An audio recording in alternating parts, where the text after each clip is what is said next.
2003년생 박보람, 82년생 김지영, 51년생 김연자, 67년생 정지환. 지난해 서울시가 제작한 복지정책 홍보물에는 연령별 시민을 위한 정책들을 이렇게 펼쳐내고 있습니다. 이렇게 정부나 지자체에서 세대별로 정책을 세우는 것은 가장 일반적인 사례가 됐는데요. 그래서 신년 특집으로 시시각각의 특별한 시간 준비했습니다. 2019 알아두면 쓸모있는 서울생활. 앞으로 3회에 걸쳐서 다양한 정책을 세대별로 일목요연하게 정리하는 시간 마련했습니다. 오늘은 그 첫 번째 시간입니다. 함께해 주실 두 분 소개합니다. 용인대 교양학부 최청렬 교수 모셨습니다. 안녕하세요. 안녕하세요. 예. 김원식 문화평론가도 모셨습니다. 어서 오십시오. 네, 안녕하십니까. 예. 자, 2019년이 이제 기해년이라고 하잖아요. 아직까지는 우리 설날이 돌아오지 않았기 때문에 기해년이 시작되진 않았지만, 황금 돼지의 해. 역대 황금 돼지의 해는 굉장히 그 출산도 많았고, 뭐랄까, 굉장히 풍요로운 그런 일들이 많이 벌어졌던 그런 때란데, 현실은 어떻게 보십니까? 결혼이나 출산율, 또 현실에서 부자가 되는 그런 사람들 많아질 것 같습니까? 여러 가지 구조적인 문제가 있죠. 지금 말씀하신 결혼 말씀하셨는데, 우리 사회에서 제일 이제 문제가 결혼에 대한 생각들이 많이 바뀌고 있는 것 같아요. 다시 말하면 결혼은 굳이 안 해도 된다. 이런 생각을 하는 사람들이 좀 늘어나는 것 같아요. 그럴 수 있다고 생각합니다. 결혼이라는 것도 다 각자의 자유니까. 그렇죠. 이런 부분들을 이제 우리가 사회학적으로 또 우리 사회적으로 어떤 문제가 있느냐. 결혼을 안 하면 출산을 못 하는 거 아니겠어요? 그러니까 아니죠. 출산을 할 수 있죠. 근데 결혼 안 하고 출산을 하는 것을 글쎄요, 어떻게 보면 가족의 테두리 안에서 받아줘야 되는 거 아닐까요? 일반적으로 이제 결혼이라는 사회적 제도 하에서 출산이 이루어지는 게 보통적인 사고니까 그러다 보니까 이제 결혼율도 낮아지고 출산율도 떨어지고 이러한 것들이 이제 아주 경제적 측면에서만 본다면 우리 한국의 어떤 역동성을 대단히 떨어뜨릴 수밖에 없죠. 어쨌든 인구라는 게 기본적으로 중요하니까 단지 이런 사고의 위험은 지금 말씀하신 것처럼 지나치게 국가주의적 관점에서 인구가 늘어나야 된다. 이런 건 문제가 좀 있어요. 그렇죠. 그럼에도 불구하고 우리 사회의 어떤 그 노동력은 대단히 중요한 것이기 때문에 있는 그대로 볼 필요가 있다고 생각합니다. 그런데 아무튼 황금돼지를 말씀하셨는데 모든 게 구조적으로 어려워지고 있는 상황이에요. 특히 이제 젊은 사람들, 결혼은 아무래도 젊은 사람들이 하는 거니까. 물론 나이 든 사람도 할 수 있죠. 그렇게 할 수 있습니다만. 그렇습니다. 올해 황금돼지 해라고 해서 이러한 것들이 호전될 수 있는 이러한 것들은 그렇게 많아 보이지는 않는다. 왜냐? 구조적인 문제이기 때문에 그렇다라는 생각이 일단 듭니다. 아니, 그러면 평론가님, 구조적인 문제를 좀 바꿀 수 있는, 혹은 구조는 어쩔 수 없더라도 우리들의 인식을 바꾸면서 새로운 대안들을 찾을 수 있는 그런 모색들이 있어야 되지 않을까요? 저는 이제 경제적인 구조 요인이 있기 때문에 일부에서 지금 정부에서 못하기 때문에 일자리가 없다 이렇게 이제 비판하는 경우도 있어요. 근데 전반적으로 지금 우리나라뿐만이 아니고 세계적으로도 저성장 기조이기 때문에 일자리가 적을 수밖에 없는 그런 상황이고요. 그런데 우리 같은 경우는 좀 약간 다른 측면이 있습니다. 그동안 고성장기를 기록하다 보니까 모두 다 이제 진로라든지 어떤 일자리 문제가 고성장기에 좀 초점이 맞춰져 있어요. 그러다 보니까 결과적으로는 이 경제적으로 그렇지 않은데 옛날의 방식으로 이제 접근하다 보니까 결국에는 그럴듯한 직장 혹은 굉장히 소득이 높은 직장들을 중심으로만 초점을 많이 맞추고 있다라는 것이죠. 그렇습니다. 그렇기 때문에 과연 그 일자리에 관련된 기존의 문화적 관점, 어떤 사회적 가치들에 관련된 근본적인 전환이 있지 않고서는 계속 우울한 소식들밖에 없을 수 있다는 것이어서 그런 이제 일자리에 관련된 관점들을 이동하는 것이 필요하고요. 그리고 무엇보다 더 나아가서 일자리 나눔이라는 측면에서 봤을 때 더욱더 이제 정책적인 모색이나 대중적인 인식도 바뀌어야 된다는 생각이 듭니다. 그렇습니다. 거기에는 기본소득 같은 새로운 정책들에 대한 적극적인 모색 이런 것들도 들어가 있어야 되겠죠. 만약에 기본소득이 이루어져서 어느 정도 먹고 사는 데 있어서의 최소한의 어떤 장벽들이 이렇게 딱 보호막처럼 생기면 그 다음에는 일자리가 굳이 돈을 벌지 않아도 되는 그런 일자리들.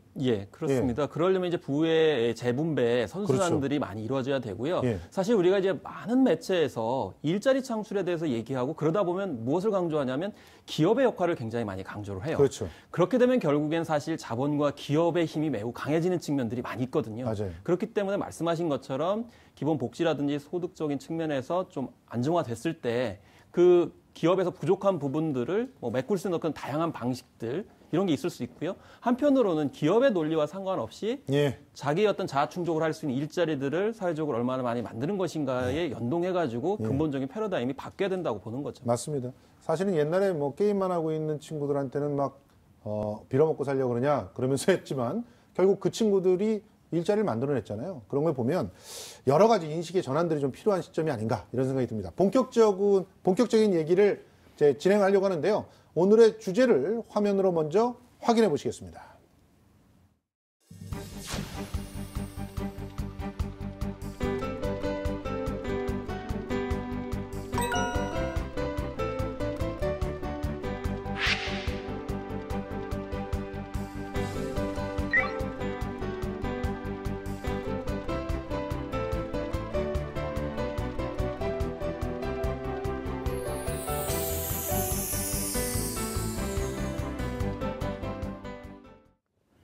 네, 오늘의 주제 청년 정책입니다. 앞서 20대 세대를 갖다가 좀 우리가 이해할 필요가 있을 것 같습니다. 이들에 대해서 무민 세대라는 표현을 쓰기도 합니다. 그래서 우리 김원식 평론가님께 20대의 트렌드를 좀 분석을 하면서 20대들은 어떤 세대인가 좀 소개를 해주십사 부탁을 드렸거든요.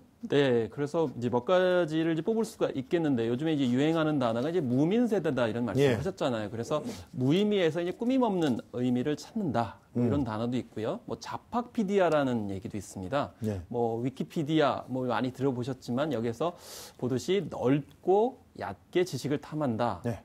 심지어는 이제 실존주의라는 단어도 있는데요. 여기서 이 불효까지도 취향으로 존중한다. 예. 화이트 불편러라든지 또 휘소가치. 그래서 예. 화이트 불편러나 휘소가치 같은 경우에는 주로 가치적인 측면에서 접근을 하는 것을 이제 볼 수도 있겠습니다. 예. 그런데 이런 트렌드 키워드에서 좀 살펴볼 것이 그냥 개인의 취향이 아니고 왜 젊은 세대들이 이런 단어 혹은 그런 심리들이 있는가를 좀 봐야 될 텐데요. 맞아요. 사실 이 무민 세대다 그러면 뭐 무의미에서 꾸밈 없는 의미를 찾다 이렇게 얘기를 하고 있는데 사실 그동안 많은 어떤 의미들을 강조를 해왔습니다. 그게 일종의 권위주의였잖아요. 네. 그런데 예. 과연 실제로 새로운 세대에게 그게 무슨 의미가 있었을까요? 탈권위 시대. 네. 그러니까. 그리고 워낙 또 이 다양화된 가치 속에서 예. 일방적으로 주입된 그런 의미들이 무슨 의미가 있었는가를 재정의하려고 하는 그런 측면도 저는 있다고 생각이 들고요. 그게 그 사실은 민주주의적인 그런 사고방식 속에서 가능한 거 아닐까요? 그러니까 네, 그렇습니다. 남이 의미라고 강요하는 거 아니 나는 따라가지 않을 거야. 네. 이러면서 자기만의 의미를 찾아가는 거기 때문에 그런 그렇습니다. 면에서는 민주주의가 좀 더 폭넓게 뿌리내린 세대다 이렇게 볼 수가 있겠죠.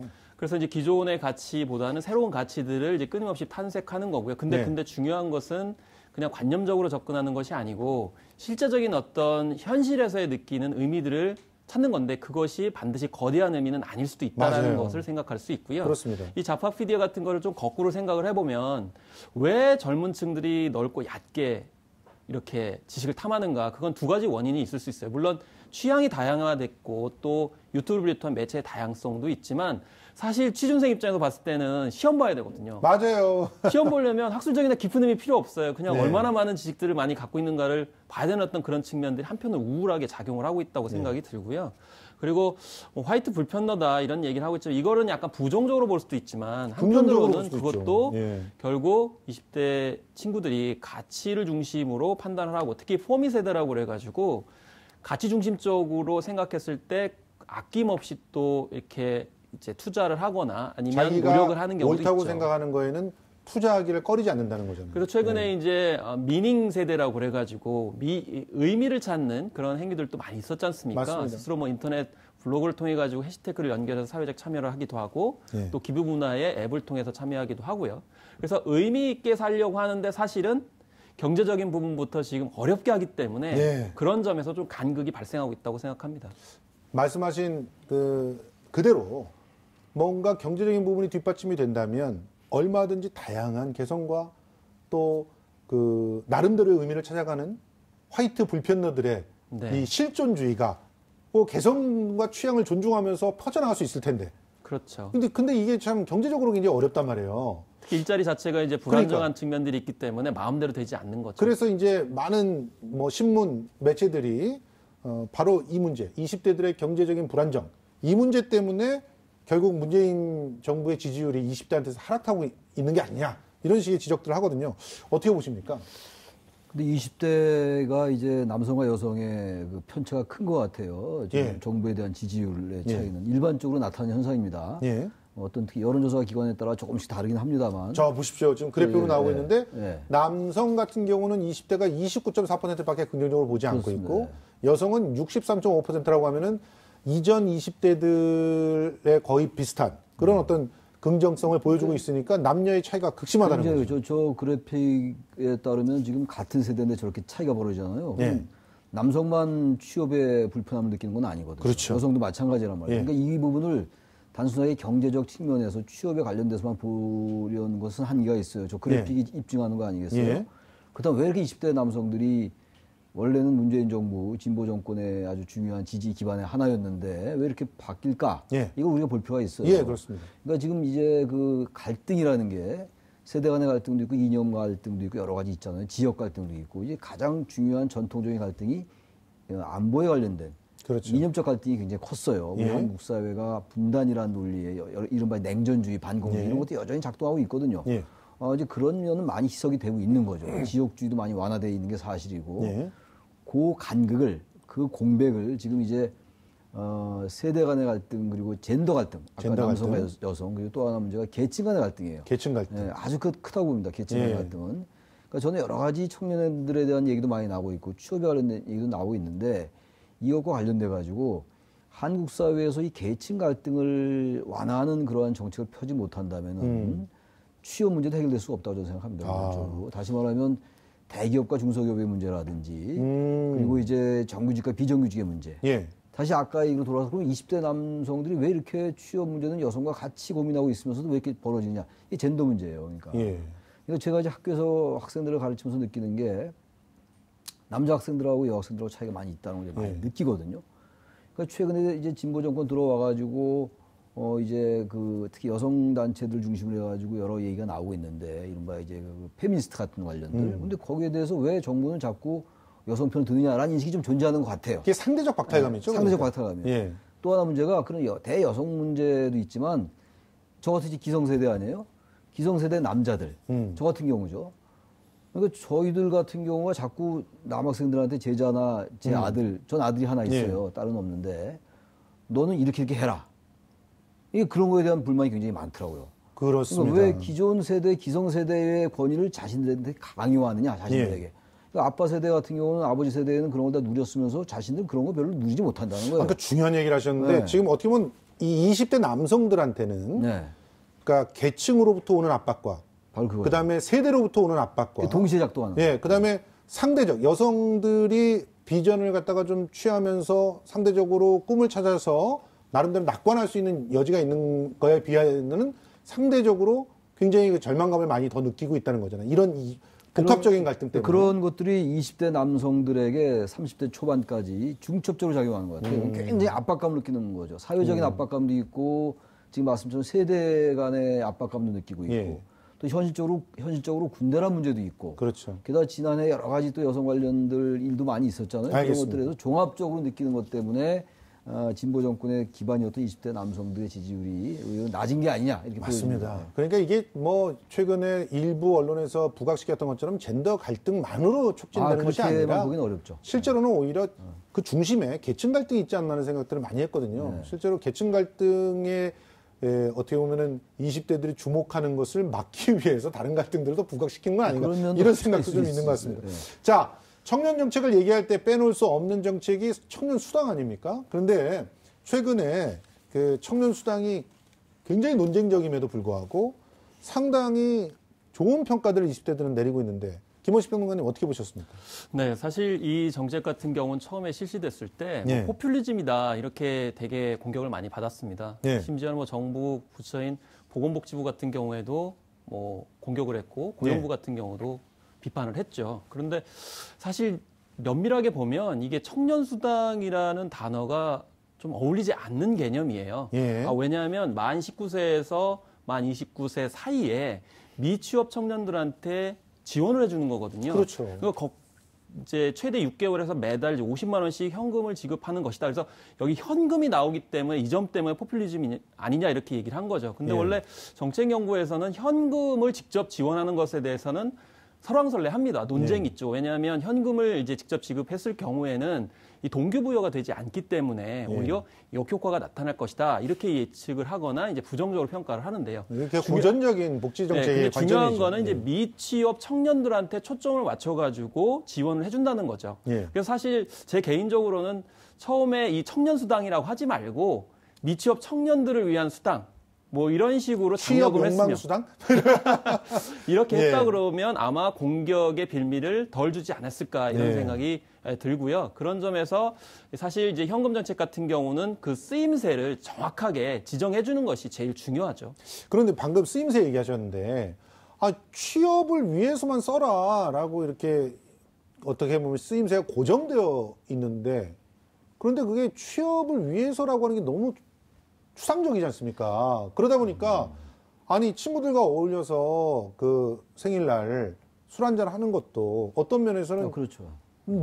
나의 어떤 불안감과 또 그 아주 정말 위축돼 있던 자부심 뭐 이런 것들을 갖다 키워줄 수 있기 때문에 취업에 도움이 될 수도 있잖아요.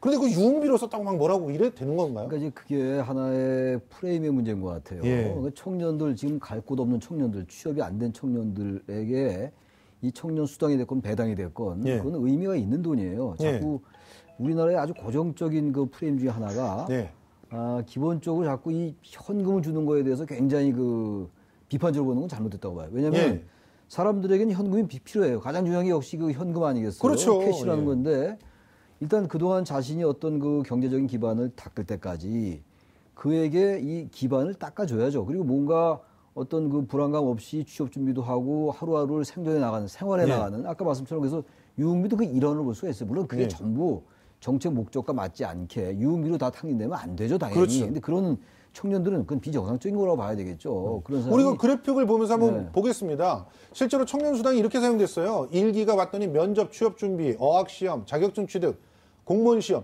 그리고 11.3%라는 그 기타에 새칭 그 일부 언론에서 아주 집요하게 공격했던 유흥비라고 볼 수 있을 만한 그런 뭐 치킨집에서 뭐 근데 치킨집에서 밥 먹을 수도 있잖아요. 그걸 가지고 유흥비라고 할 수는 없는 것이고. 그러니까요. 그러니까 저런 부분들도 이 정책의 목적이 무엇인가 그리고 예. 정책을 시행하는 과정에서 보완을 좀 이런 걸 비판해줘야지. 맞아요. 이 프레임 자체를 그냥 퍼주기다. 북한에 지원하면 그게 퍼주기다 이런 프레임하고 똑같은 거라서 예. 이제 이른바 보수 진영에서도 이런 관점을 좀 바꿀 필요가 있어요. 예, 너무 그렇습니다. 한쪽으로만 몰아가는 건 좀 맞지 않는다고 생각합니다. 자, 김원식 변호사님, 올해부터 청년수당은 어떻게 보완이 됩니까? 네, 일단 아까 말씀드린 것처럼 이제 만 19세에서 만 29세 이렇게 말씀을 드렸잖아요. 이제 예. 그러다 보니까 약간 좀 제한점이 있을 수 있습니다. 왜냐하면 청년 구직자들은 대학 졸업자만 있는 것이 아니고요. 그렇죠. 요즘에는 이제 대학원 졸업자도 상당히 많기 때문에 그런 점에서 연령대를 좀 높여야 되는 것 아니냐 이런 지적들이 나왔거든요. 타당한 지적이죠. 네, 그렇습니다. 그리고 뭐 대학원도 이제 박사과정도 있을 수 있는 것이기 때문에요. 그래서 만 34세까지 올리는 그런 상황이고요. 예. 또 이제 자격 요건 중에서도 졸업 이후에 뭐 졸업 2년 이내에 해당 사항이 되는 것으로 이렇게 기존에는 적용을 했었는데 이제는 졸업 이후에 2년 이후에 적용이 되는 것으로 이렇게 나타나서 사실은 그게 필요한 이유가 뭐냐면 2년 안에 구직을 못했으니까 빨리 뭐 도와줘야 된다라는 식의 접근 방법도 있었지만 2년 동안 했는데 안 됐을 경우에 이후에가 더 문제가 될 수도 있는 거거든요. 예. 그렇기 때문에 그러니까 2년 이후로 좀 조정을 했다 이렇게 볼 수가 있겠고요. 그래서 좀 적용 대상을 늘린 것이고요. 이런 기조는 앞으로도 계속 넓어질 수밖에 없는 상황이고 왜냐하면 미취업하는 또 구직 활동을 하는 청년들이 그만큼 많이 늘어나고 있다는 거죠. 예. 지금 현재 그 6개 지자체에서 먼저 지급하고 있었는데 새해에는 9곳으로 늘어난다고 하고 그리고 또 중앙정부에서도 청년 구제활동 지원금을 지원한다고 하니까 이게 점점 이 정책이 뭐 뿌리 내리고 있는 걸로 보이는 거죠. 이 복지 정책이기 때문에 이 부분을 아까도 제가 말씀을 드렸습니다만 어떤 뭐 계속 이 독에다가 계속 물만 붓는다 이렇게 보면 안 되는 거거든요. 바로 이제 그러한 정책의 당위성이 있다라고 느껴지기 때문에 지자체로 이게 확산되고 있는 거거든요. 단지 이제 이 정책이 보다 효과를 내기 위해서 보다 정교하게 어떤 세부적인 건 보완할 필요가 있겠죠. 그러나 기본 방향에 있어가지고는 이 정책의 방향은 좀 맞다고 봐요. 당장 취업하기가 어려운 사람들이 뭔가 하루하루를 생활하면서 자기가 뭔가 준비를 해야 될 거 아니겠어요? 그렇죠. 거기에 국가가 기반을 닦아주는 것이기 때문에 이건 밑 빠진 독에 물 붓는 게 전혀 아니다. 맞습니다. 자, 그리고 올해 경기도에서 아주 정말 그 주목받을 만한 청년 정책을 내놨습니다. 저희 이거 깜짝 놀랐는데요. 일단 지역화폐로 연간 100만 원의 청년 배당 지급하기, 그리고 청년 국민연금 지원하기. 이게 청년 기본소득 정책을 실험해 보는 거 아니냐, 이런 얘기도 있어요. 김원식 평론가님 어떻게 보셨습니까? 일단 저는 이제 청년 국민연금 제도도 눈길을 끌만 했습니다. 왜냐하면 연금이라고 하면 대부분 뭐 이제 한 노년기에 받는 것으로 생각을 할 수가 있잖아요. 그래서 젊은 사람들은 국민연금 떼가는 거 굉장히 싫어하잖아요. 그렇기 때문에 국민연금에 아예 이제 가입을 하지 않으려고 하거나 맞아요. 거기에 대해서 이제 탈퇴를 하려고 하는 그런 상황이 맞습니다. 벌어지는 것이 바로 아니 수십 년 동안 그렇게 지불을 했는데 결과적으로는 자기 손에 닿는 것이 없다는 거죠. 근데 그렇죠. 거꾸로 청년기나 아니면 중년에 해당되는 기간에도 사실은 정기적으로 소득, 그러니까 연금 형식의 아니면 배당금 형식의 수입원이 필요한 것이 사실이거든요. 네. 앞으로 이제 어떤 고용 불안이라든지 이런 것들이 장기화되기 때문에 그런 면에서 이 경기도 청년 배당이나 뭐 연금 제도는 뭐 국민소득까지 연동해가지고 아마 실험적으로 그 효과를 이제 보게 되는 상황이 될 것 같습니다. 아무튼 좀 지켜봐야 될 것 같습니다. 네. 그 상당히 논란이 또 벌어지고 있어요. 청년연금 같은 경우도 지금 논란이 좀 벌어지고 있는 정책인데 어떻게 생각하세요? 좀 이렇게 포퓰리즘 논쟁 그 교수님께서 보시기에는 저는 이 퍼퓰리즘이라고 얘기하잖아요. 네. 이게 이제 번역이 정확한지 모르겠는데 인기 영합주의, 맞아요. 대중 네. 인기 영합주의라고 번역들을 해요. 네. 퍼퓰러라는 게 인기 있다 이런 뜻이잖아요. 네. 팝송, 파퓰러송 네. 이거의 약자니까. 근데 이런 정책을 자꾸 인기 정책이다라고 얘기하면 안 되죠. 네. 그리고 정책은 원래 인기를 얻기 위해서 하는 게 정책이에요. 당연하죠. 그래야지 표를 얻는 표가 거죠. 얻고 예. 국민 단지 그것이 이제 인기를 얻으려고 상품을 냈는데 이 상품이 인기가 없으면 안 팔리는 거 아니고 정책을 맞습니다. 폐기해야 되는 거죠. 예.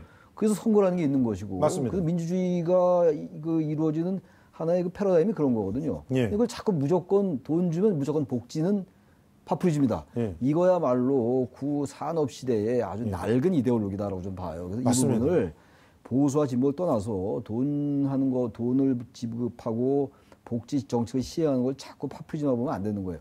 예를 들어서 선별적 복지냐 보편적 복지냐의 논쟁도 그런 것들이거든요. 예, 이제는 발상을 정말 바꿀 때가 됐어요. 맞습니다. 언제까지 성장 시대의 패러다임, 바로 그래서 우리가 많은 성장이 이루었지만 그 그늘 때문에 지금 우리가 대단히 힘든 거 아니에요. 점점 빈부격차가 심해지다 보니까 1인당 소득이 3만 달러 넘어도 행복하지 않고. 우리 발목을 붙잡고 있는 거죠, 어떻게 보면. 한국 사회가 지속 가능한 발전을 하려면요. 일단 기본적으로 격차를 줄여나가야 돼요. 맞습니다. 그것이 안 되면 안 된다는 의미에서 이 파퓰리즘이라는 용어 자체가 대단히 편견을 많이 가지고 있는 정책이다. 그런 인식이다라고 보여진다는 맞습니다. 거죠. 아니 기업한테 퍼주는 것들은 막 퍼퓰리즘 말이 안 나오고 다수가 혜택을 안 받아서 퍼퓰리즘이란 말이 안 나오나요? 뭐 수많은 돈을 갖다가 쏟아 부어줬지 그렇죠. 않습니까? 우리가 IMF 때도 그랬고 뭐 그 외환위기 때도 리먼 브러더스 사태 때도 어마어마한 돈을 갖다 기업한테 퍼줬지만 기업들이 사회적 책임을 다하지 않고 있잖아요. 그러면은 그런 정책이 이제 폐기돼야 된다라는 얘기를 할 때도 되지 않았나는 생각들을 갖다 좀 해봅니다. 자, 극심한 취업난이 계속되면서 특정 직업 없이 알바로 생계를 이끌어가는 프리터족 늘고 있습니다. 알바와 비정규직 말고는 일자리가 없는 게 아닐까 생각이 드는데 화면으로 한번 주제를 만나보시죠.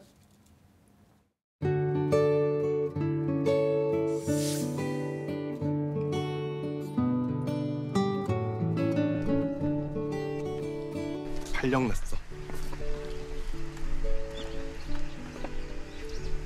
어디로?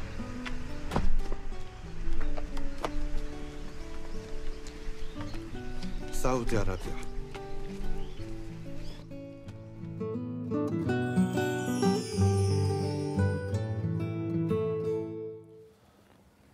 저 소공녀라고 하는 영화는 정말 먹먹하게 만드는 그런 영화였는데 어쨌든 거기서의 화두가 이제 그 변화된 젊은 세대들의 인식과 더불어서 우리 사회에 사라져버린 일자리, 젊은 그 세대들에 대한 일자리 얘기였습니다. 근데 지금 현재 그 문재인 정부가 들어서면서 일자리가 많이 늘어날 거라고 생각했는데 여러 가지 지표들을 보면은 많이 는 것 같지는 않다.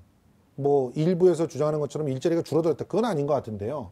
이제 하여튼 많이 늘어난 것 같지는 않다라고 하는 평가들이 나오는데 왜 그럴까요? 일자리 늘리기가 이제 원래 공공기관 대상으로 얘기가 많이 나왔던 거였고 예. 비정규직의 정규직 전환도 이제 공공기관 중심이죠. 국가가 기업에게 강요할 수는 없는 거니까. 예.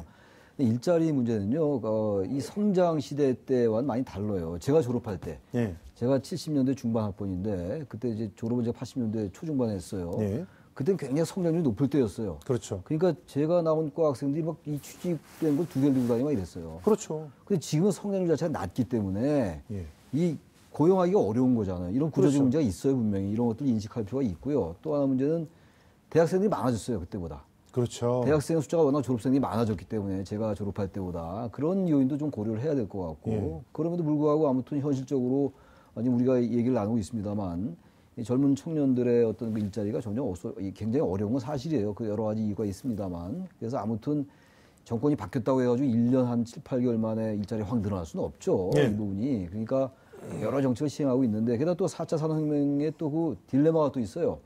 다 이런 그렇죠. 산업이 첨단으로 바뀌니까 어떤 과거의 전통적 노동력이 별로 필요가 없어진 면도 있거든요. 그렇죠. 그러니까 이제 혁신 산업을 통해서 뭔가 일자리를 창출하라는 건데 쉽게 되지 않는 거죠. 그런 부분들이 많이 존재하고 있다고 봅니다. 자, 그러면 이 문재인 정부의 청년 일자리 정책의 기조가 어떤 차이가 있는지 이전 정부와 어떤 네. 차이가 있는지 좀 정리를 한번 해주시죠. 일단 이 소득 주도 성장의 기본적인 대전제가 있죠. 그러면 소득 주도 성장을 어떻게 할 거냐? 결국에는 일자리 창출로 하겠다라는 기본적인 정책을 가지고 있고요. 또 공공 부분이 좀 앞서겠다라는 정책 기조를 가지고 있는 거죠. 그러면 아까 말씀하신 것처럼 이 공공 부분에 있어서 일자리 창출을 얼마나 할 거냐. 이거는 사실 얼마나 할 거냐의 문제는 아니라고 생각합니다. 왜냐하면 지금 현재 주로 비판하는 분들은 기업 쪽에서 일자리 창출할 수 있도록 뭐 시장 경제라든지 기업에 대한 규제를 풀어줘야 된다 이렇게 얘기를 해요. 네. 근데 거꾸로 생각을 해보시죠. 지난 정권 10년 동안 그렇게 했어요. 네. 그렇게 했는데 과연 일자리가 얼마나 창출이 됐냐라는 안 거예요. 늘어났죠. 예. 오히려 줄었죠. 네. 예. 중요한 것은 어떤 정책 기조 방향이 민간에서 못하면 정부 쪽에서 사실 선도하는 것이 기본적인 롤 모델이거든요. 그렇죠. 그렇기 때문에 공공부문에서 주도를 했는데 일자리 창출이 많이 되지 않았다라고 주장하는 것은 사실 정부의 역할에 대해서 근본적으로 잘못된 관점이에요. 정부에서 이런 식으로 노력을 하고 있는 걸 먼저 보여주는 것이고요. 그것을 민간 부분에서 따라오라는 얘기거든요. 그럼 그렇죠. 예를 생각해 보시죠. 공공부문에서 하지 않았는데 민간 기업부터 하라고 그러면 하겠습니까? 그렇죠. 뭐 이런 측면들이 있고요. 또 정책 기조에서 보면은 이렇게 이제 그런 일자리 창출에 관련돼 가지고 간접적인 방식과 직접적인 방식이 있는 거죠. 예를 들면 장려금이 있을 수 있고요. 또 이제 부조 방식도 있을 것. 예를 들면 실업 이제 당했을 경우에 소득을 유지시키는 정책. 그래서 이게 30% 정도 되고 직접 창출에 한 3.4에서 이제 16.1% 정도. 그래서 4조 원 정도 되거든요. 예. 그러면 일자리를 직접 창출하겠다는 쪽은 그렇기 많지가 않아요. 그렇기 그렇네요. 때문에 실제로 간접적인 우리가 방식을 주목해야 되는 예산을 거죠. 따져보면은 너무 간접적인 방식에 주목하고 있는 게 오히려 일자리 정책에 대한 패러다임을 확실하게 전환하지 못한 건 아니냐 이런 질문을 던져볼 수도 있는 거 아닌가. 네, 좀 그렇죠. 더 과격하게 말하면. 그런데 뭐 하도 그 국회에서 맡고 있기 때문에 그렇게 과격한 전환들은 좀 하기가 힘들지 않나 이런 생각이 드는데 일단 그 공공기관의 임금 피크제라든가 또 뭐 전환 배치라든가 일자리 나눔이라든가 이런 것들은 좀 성과를 볼 수가 있을까요? 임금 피크제는 의미가 있는 정책이죠. 네. 그러니까 어느 선까지는 임금이 계속 올라가잖아요. 그러다가 정년퇴직을 얼마 앞둔 사람들에게 임금을 좀 깎고 예. 그 대신 이제 신입사원들을 더 늘린다는 거예요. 그 돈을. 예. 그러니까 그건 굉장히 훌륭한 정책이에요. 예. 임금 피크제는 나름대로 의미가 있다고 봅니다. 예. 많이 시행되고 있고 예. 전환 배치는 좀 다를 수가 있다고 생각해요. 예. 전환 배치는 어떤 수직적인 이동이 아니라 수직적이라는 것은 승진되고 이런 것들이 수직이고 수평적 이동이라고 볼 수가 있는 거예요. 예. 사업장을 변경한다든지 예. 그리고 이제 그 업무의 내용을 변경하는 걸 우리가 전환 배치다 이렇게 얘기하는데 예. 이런 부분들이 의미는 굉장히 좋은데 이게 악용될 수 있다고 봐요. 기업 맞습니다. 입장에서 볼 때, 예. 경영주 입장에서 볼 때. 예. 그런 점들은 어떤 그 취지에도 불구하고 어떤 그 피고용인들에게 예. 좀 부정적 작용할 수 있기 때문에 이런 것들은 잘 조심할 필요가 있고 그러나 분명한 것은 임금 피크제를 잘 활용하면은 일자리에 도움이 되는데 단지 임금 피크제는 그 안에서만 돈이 왔다 갔다 하는 건데 그럼 기업 입장에서 볼 때 똑같은 거거든요. 그렇죠. 기업이 돈을 더 내서 기업이 뭔가 투자를 해서 이 일자리를 늘려야 되는 것이기 때문에 그런 부분들은 임금 피크제에 좀 빠져 있어요. 예. 기업이 그거는 이제 국가와 상의를 해서 논의를 해서 임금 피크제에 그치지 말고 더욱더 기업이 투자할 수 있는 그 여건을 마련해 나가야지 임금 피크제의 정책적인 효과가 발휘될 수 있다. 맞습니다. 자, 지금 일부에서는 또 그 청년 노동자들에게 지금 현재의 고용보험 체제는 의미가 없다라는 주장들을 많이 하거든요. 그러면서 실제로는 이제 실업 부조 같은 경우를 적극적으로 도입해야 되는 거 아니냐 이런 얘기를 하고 있는데 김원식 평론가는 어떻게 보십니까? 네, 이번에 이제 정부에서 관련된 정책을 발표를 했어요. 그러니까 기존의 고용보험제도의 이제 일단 기본적인 문제는 이 고용보험에 이제 가입이 되려면 취직을 해야 돼요. 그렇죠. 취직이 된 사람에게만 정규직으로 취직해야 되는 정규직에만 그러니까 일종의 알바라든지 단기 취업 같은 경우는 고용보험에 적용이 안 되죠. 사각지대죠. 그러면 누구한테 제일 필요하냐? 불안정한 고용 위치에 있거나 뭐 그럴 경우에는 적용이 우선돼야 되는데 특히 청년 세대 같은 경우에는 그런 고용 불안에 시달리고 있는데 고용보험에 적용을 받지 못한다는 것이 근본적인 한계고요. 이게 보험제도라고 하는 것 때문에 문제인 거 아니에요? 그렇기 때문에 내가 적립하고 내가 받는다. 이 네. 개념이 좀 깨져야 되잖아요. 깨져야 되죠. 예. 그래서 구직 활동을 하고 있는 그런 청년들에게도 실업 부조가 적용이 돼야 된다. 이렇게 얘기를 하고 있는 거. 그래서 이번에 정부에서도 이쪽에 초점을 맞춰가지고 정책을 마련하겠다고 밝힌 거죠. 알겠습니다. 기대를 해봐야 될 것 같습니다. 자, 그러면 지금부터는요. 정말 청년들이 꼭 알아둬야 될 취업 지원 정책들 소개하는 시간입니다. 먼저 최창렬 교수께서 준비하신 취업 지원책 소개해 주시죠. 그러니까 지금 취업 구직 배당금 그다음에 네. 지원금 이런 것들도 있고 청년 아카데미가 있고 그래요. 예. 그러니까 이러한 제도들을 통해서 이제 청년들이 취업을 하기 위해서 국가가 그 준비 기간 동안에 그 준비하는 것을 마련해 주는 거거든요. 예. 근데 이런 부분들이 그 청년들의 많은 도움이 된다고 좀 봅니다. 기본적으로. 예. 과거에 자꾸 제 예를 들어서 왜냐면 제가 이제 옛날에 취직할 때 생각이 나니까 그때 이런 제도가 전혀 없었어요. 아니 사실은 그때는요. 네. 회사가 데려다가 이렇게 교육을 시켰죠. 그렇죠. 근데 지금은 그렇지가 않기 때문에. 그러니까 전 그 예전이랑 자꾸 비교해 보면 기업들한테 좀 섭섭한 게 많은 게 옛날에는 아무것도 모르는 대학생들 그 졸업하자마자 데려가 가지고 2년씩 교육시켜 가지고 그래서 썼잖아요. 그러면서도 월급 주고. 그런데 지금은 아예 그거를 전부 대학이나 혹은 공공에 떠넘겨 버리고 알맹이가 완벽히 준비가 돼 있는 경력직만 데려다 쓰겠다는 그런 생각을 하면서 그러면서 저 기업에게 계속 규제를 풀어달라고 얘기하니 참 너무 그러니까 기업이 이제 취업 청년 취업 성공 패키지도 있고 청년 취업 아카데미도 있고 이런데 이런 부분들은 또 하면은 또 이건 뭐 파퓰리즘이라고 얘기하고 맞습니다. 세금을 뭐 함부로 쓰냐고 얘기하고 그러니까 지금 사실은 이 우리 한국 사회의 이 취업을 둘러싼 문제도 제가 아까 이념 문제는 안보 문제라고 말씀드렸습니다만 이런 부분도 굉장히 이념적인 문제긴 해요. 제가 말씀 하나 드리면 학교에 있으니까 대학에는 정년 트랙과 비정년 트랙이 있어요. 같은 교수인데 그 이른바 이제 사회에서는 정규직과 비정규직의 문제인 것 같아요. 맞습니다. 근데 비정년 트랙 그분들도 학위 다 있고 똑같이 가르치거든요. 그렇죠. 그럼 제가 볼 때 그 저분들은 얼마나 억울할까 생각이 들어요. 그러니까 그런 것들을 당장 완전히 똑같게 하기는 현실적으로 어렵다 하더라도 뭔가 비슷하게 갖고 가야 돼요. 그러니까 이런 정책들이 바로 그래서 그런 것들 위해서 있는 정책들이거든요. 지금 현재 청년 취업 아카데미에 대해서 정리를 좀 해주셨고요. 김원식 평론가가 지금 주목해보라는 그런 정책은 뭡니까? 내일 배움 카드제라는 건데요. 앞서서 이제 청년 수당과 이제 뭐 청년 구직 활동 지원금, 뭐 촉진 뭐 지원금 뭐 이런 것들이 있습니다. 그런데 그것은 주로 이제 취직 관련해 가지고 여러 가지 활동에 필요한 이제 비용을 이제 지급을 하는 거고요. 이 내일 배움 카드 같은 경우에는 훈련비를 지원을 하는 겁니다. 그래서 훈련비 지원을 뭐 1인당 한 연 최대 200만 원 정도 그리고 장려금 지원 한 11만 원 정도 이렇게 하는 건데요. 그래서 뭐 구직자와 이제 근로자 이렇게 다 포함을 하고 심지어는 자영업자도 이제 포함이 된 그런 좀 포괄적인 제도라고 볼 수가 있는 거죠. 이런 거 말고 그 청년들이 목돈 마련하는 그런 지원 제도도 있잖아요. 그래서 희망 2배 뭐 청년 통장이다 뭐 이런 제도도 있습니다. 그래서 이게 이제 본인 저축액이 뭐 한 10만 원 정도에서 15만 원, 또 근로 장려금이 10만 원과 15만 원 그렇게 해서 나중에 이제 2, 3년간에 걸쳐 가지고 원래 이제 부었던 것과 뭐 이자가 같이 결합이 되면서 나오게 되는 그런 이제 저축 유도 이제 그런 프로그램을 볼 수가 이제 있는 거죠. 그래서 요즘에 이제 저축 많이 안 하신다 이렇게 얘기를 하는 건데 그런 점들을 좀 각 뭐 정부와 이렇게 부담을 그러니까 서울시가 이제 같이 예산과 후원금을 모아가지고 본인의 어떤 노력 축적금과 함께 공공 부조가 같이 결합되면서 나중에 환원되는 그런 어떤 시스템도 보여주고 있는 거죠. 자, 이렇게 취업 준비생들을 위한 정책들이 다양하게 준비되어 있는데 몰라서 사용하지 못하는 이들이 적지 않습니다. 취준생들을 위한 모임 공간도 무료로 개방하고 있는 곳들도 꽤 있는데요. 자, 그럼 어디에 어떤 공간이 있는지 맹수지 아나운서가 정리해 봤습니다. 맹수지 아나운서. 서울에서 시작된 청년 공간 바람이 전국으로 확산하고 있습니다.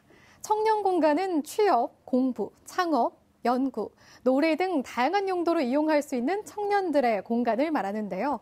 먼저 가장 대표적인 서울시의 청년 공간 브랜드인 무중력지대는 2015년 4월에 개관해서 청년들에게 위로와 응원을 주는 공간으로 자리매김하고 있는데요. 청년이면 누구나 편하게 오가며 휴식을 취할 수 있습니다. 서울 시내엔 현재 총 6곳의 무중력지대가 운영 중에 있는데요. 월요일부터 토요일에는 창의지대 회의실과 주말에는 무중력지대 내에 있는 전체 공간을 대관할 수 있어서 프로젝트나 일, 모임, 스터디, 창작 활동을 하려는 청년들의 사랑을 독차지하고 있습니다. 강동구에도 청년들이 편하게 오가며 활동할 수 있는 청년 마루를 운영하고 있는데요. 상일동 첨단 업무단지 내에 위치해 있는 이곳에서는 넓은 단체 회의 공간을 대여해 사용할 수 있고요. 휴식 공간에는 오락기, VR, 플레이스테이션, 보드게임까지 마련된 것은 물론 단돈 1,000원이면 커피와 차를 무제한으로 마실 수 있는 카페도 있어서 커피값이 부담되는 청년들에게 인기 만점입니다.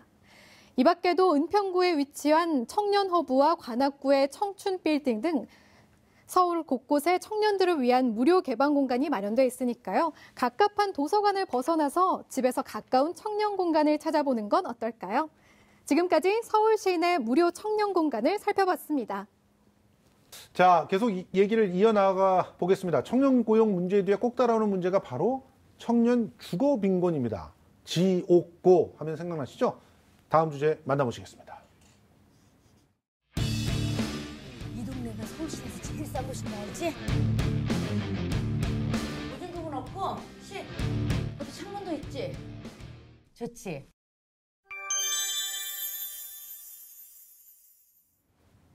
아, 또 소공룡. 제 먹먹한 그런 장면들이 계속 나오는데, 사실은 이 영화 소공룡을 보면은 집이 너무 자기한테 큰 부담으로 다가오는 거예요. 그래서 결과적으로 집을 빼고 떠돌아다니면서 자기 나름대로의 그런 일들을 이렇게 진행하는 그런 모습들이 보이는데, 이렇게 가난한 청년들의 주거 빈곤 문제, 뭐가 근원적인 문제일까요? 교수님 어떻게 보십니까? 그러니까 이 국가에서 이렇게 이제 지원하고 주거를 마련하는 것도 한계가 있을 거예요, 분명히. 예. 모든 걸 다 국가가 책임질 수는 없는 건데, 왜냐하면 청년들이 아직은 이 청년들이 그 수입원이 없는 사람들이란 말이에요. 그렇죠. 어떤 그 취업이 됐거나 자기의 어떤 그 고정적인 그 임금이 있으면 이런 문제가 별로 없을 텐데, 그런데 어쨌든 당장은 어딘가 거주해야 되는 것이고, 나이가 있으니까 집에서만 있을 수 없는 거잖아요. 부모님한테만 의지하기도 어려운 거란 말이에요. 그러니까 이런 부분들도 너무 신혼부부에만 초점을 맞추는 게 아니라, 신혼부부도 사실 뭐 청년들이 많이 있습니다만, 취업하지 않고 아직 결혼하지 않은 청년들에 대해서 뭔가 좀 파격적인 그런 그 정책이 있어야 되는데, 아직 그런 정책은 잘 체계적으로 잘 이루어지지 않는 것 같기도 합니다. 예. 지금 김원식 평론가가 보시기에는 이 근본적 문제가 어디 출발하는 것 같으세요? 일단은 저는 사회문화적으로 1인 가구, 1인 일코노미다 이런 얘기 많이 하잖아요. 그리고 굉장히 장밋빛으로 많이 접근을 해요. 그러니까 사실 그건 이제 보고성장기 때 화려한 싱글에 대해서 얘기를 하는 거거든요. 예. 근데 그 1인 가구들이 많이 증가를 했을 때 취향의 문제로 접근하는 것이 아니고 살 공간에 대해서 좀 접근을 많이 해줘야 되는데, 그런 부분에 있어서는 대비가 안 돼 있다라는 점 말씀드릴 수가 있겠고요. 예. 그리고 이 처음에 사회 진출해가지고 가장 심각하게 닿는 것이 바로 주거 공간에 대부분의 비용이 다 들어간다는 겁니다. 예. 그렇기 때문에 단편적인 어떤 지원책 가지고는 근본적으로 해결이 안 되고, 이거는 우리나라뿐만이 아니고요. 해외에서도 주거 부분이 차지하고 있는 경제적으로나 어떤 그런 비용들이 상당하기 때문에 예. 그런 점들에 대해서 너무 그동안 무심했다라고 볼 수밖에 없습니다. 저는 솔직히 이 주거와 관련된 정책을 보면은 대부분 신혼부부들한테 이렇게 집중돼 있잖아요. 그러니까 이제 결혼을 유도하려고 이렇게 했다라고 핑계는 댈 수가 있겠지만, 그럼 결혼이 생각 없는 사람들에게는 도대체 어떤 정책을 내놓고 있느냐, 이런 질문을 던져볼 수가 있다고 보거든요. 지금 또 신혼부부 같은 경우는 나름대로 결혼을 결심할 수 있으려면 또 경제적으로 자기가 자신이 있는 사람들이 좀 결혼을 결심하잖아요. 누구가 도와준다든가 해가지고. 그러면 당연히 집을 갖다가 어느 정도 전세라도 갖고 시작하는 경우들이 많단 말이죠. 그러니까 진짜 주거 빈곤은 1인 가구, 아까 우리 김원식 평론가 말했듯이 1인 가구는 막 독립한 사람들한테 해줘야 되는데 그런 정책들은 왜 없는 걸까요? 그래서 그런 부분들도 아마 국가의 어떤 재정적인 능력의 한계가 있을 거예요. 제가 아까도 말씀 제가 드렸습니다만 당장 이제 취업을 해가지고 집을 직장 근처로 가 있어야 될 거 아니에요. 근데 예. 그게 지금 마땅치가 않아요. 그러니까 고시텔이나 이런 데로 가는 경우가 굉장히 많거든요. 예. 제가 이것도 또 제 개인적인 얘기인데 제 아들도 그랬었어요. 예. 고시텔 가보니까 기가 막히더라고. 고시텔에 그렇죠. 있더라고 얘가. 예. 그러니까 아니 왜 이렇게 근데 걔는 그거밖에 능력이 안 되는 거예요. 그렇죠. 그리고 제가 돈이 많아서 뭐 이게 돈을 주면 되는데 그것도 안 되고 그러니까 예. 그러니까 이런 부분들에 대해서 너무 신혼부부 위주로만 가면 안 될 것 같아요. 지금 예. 현재 고통을 겪고 있는 1인 가구들, 청년들 이런 사람들에 대해서 뭔가 사회적 관심이 그리고 인식이 바뀔 필요가 있다는 겁니다. 너무 예, 맞습니다. 정책의 대상이 신혼부부 위주로만 신혼부부분들이 또 저가 이런 말씀 드리면 굉장히 싫어할지 모르겠는데 예. 물론 그분들에 대한 정책도 계속 시행해 나가되 예. 그쪽에 많은 정책들의 이 옵션이 있으니까 예. 1인 가구인 이 청년들에게도 정책적 관심이 높아질 필요가 있다는 말씀 드립니다. 김원식 평론가님, 지금 보세요. 그래서 역세권 청년주택을 막 추진하다가 서울시가 막 주민들 반대에 부딪혔잖아요. 청년만 따로 떼서 뭔가 정책을 주택 공급으로 만드는 거 그거 부적절하다 이런 주장들을 하는 사람들 아직도 있습니다. 그리고 실제로 그렇게 청년들을 위한 임대주택이라고 해봤는데 너무 비싸요, 들어갈 때. 그래가지고 실제로는 저소득 청년들은 그림의 떡이다 이런 얘기도 나오는 상황이잖아요. 어떻게 보세요? 이런 상황들. 저는 아까 이제 최청렬 교수님께서 그 말씀하셨잖아요. 대학생들이 굉장히 많아졌다. 예. 그럼 지금 물론 청년이라고 해서 다 대학생만 해당되는 건 아닙니다. 맞아요. 그럼 현실적으로 대학생이 많다고 쳤을 때 전 서울시 안에 있는 대학들도 책임이 너무 많다고 저는 생각이 들어요. 예를 들면 이런 겁니다. 학교에 학생들을 모집해요. 많이 끌어모아요. 네. 일종의 장사를 하는 겁니다. 예. 그러고 나서는 성적 순으로 기수를 잘라요. 맞아요. 그러면 성적에서 제외된 사람들은 공부를 못 해가지고 마치 고시텔 들어가고 반지하 들어가는 그런 프레임을 만들었고요. 예. 그 다음 단계로 뭐 들어가냐면 민자 유치를 해요. 맞아요. 그래서 기숙사를 만들어요. 근데 예. 럭셔리를 만들어요. 예. 그래가지고 비용이 더 올라가요. 맞아요. 그러면 공부 약간 등수가 떨어진다거나 아니면 예. 대학이 뭐 공부만 합니까? 뭐 다양한 활동을 하려고 사실 대학에 들어가는 건데 그렇죠. 그 활동을 했다는 이유로 기숙사 못 들어가요. 맞아요. 그리고 또 들어가려고 해도 돈이 있어야 그런 또 기숙사를 들어가는 거예요. 그 프레임이나 그 역학 구조를 누가 만들었냐? 그럼 대학의 역할도 굉장히 중요하다. 그러면 책임져야 될 거 아닙니까? 근데 현실적으로는 원룸텔이나 뭐 고시원 들어가는데 여기에 대해서 무방비거든요. 그러려면 현실적으로 이 원룸이라든지 고시원에 들어갈 수밖에 없는 청년에 대한 대책을 대학도 마련해야죠. 맞습니다. 그 연장선상에서 서울시가 도와줄 부분은 서울시가 도와주고 예. 정부 측에서 주거정책 도와줄 부분은 도와주는 그런 어떤 시스템 구축이 아쉽다라는 거죠. 아무튼 지금 현재 청년 전세 임대 같은 경우는 보니까 뭐 되게 그 지금 최대 주거비가 뭐 월 한 20만 원 정도 선으로 그나마 좀 나은 편인데 이게 이제 전세, 임대주택, 맞아요. 행보주택 이렇게 돼 예, 있어요. 예. 그런데 전세 임대 같은 경우 대상자가 이제 거주 원하는 주택을 물색을 하면 LH가 전세 계약 체결에 이제 재임대를 하게 되는 건데요. 예. 여기에 전세금의 5% 보증금이라든지 예. 또 연 1%, 3% 이자 납부를 이제 도와주는 형태고 예. 매입 임대주택 같은 경우에는 85제곱미터의 주택 주거용 오피스텔을 매입을 해가지고 시세 30%를 제공해 준 거예요. 이게 비싸요. 이게 이제 비싸다는 예. 거죠. 그래서 그래서 참- 현실적으로 가난한 청년들이 과연 여기에 얼마나 들어갈 수 있겠느냐라는 겁니다. 근데 현실적으로는요, 특히 여성들 같은 경우는 오피스텔을 굉장히 선호해요. 알겠습니다. 여대생들도 마찬가지고요. 그래서 현실적인 부분이 좀 많이 떨어진다는 거고 행복주택은 더 떨어지는 측면이 있죠. 그러면 마지막 주제 한번 살펴보도록 하겠습니다. 또 걸 데 없다며. 집이 없어도 생각과 취향은 있어. 나는 담배, 위스키, 그리고 한 소리 너. 그게 내 유일한 안식처야.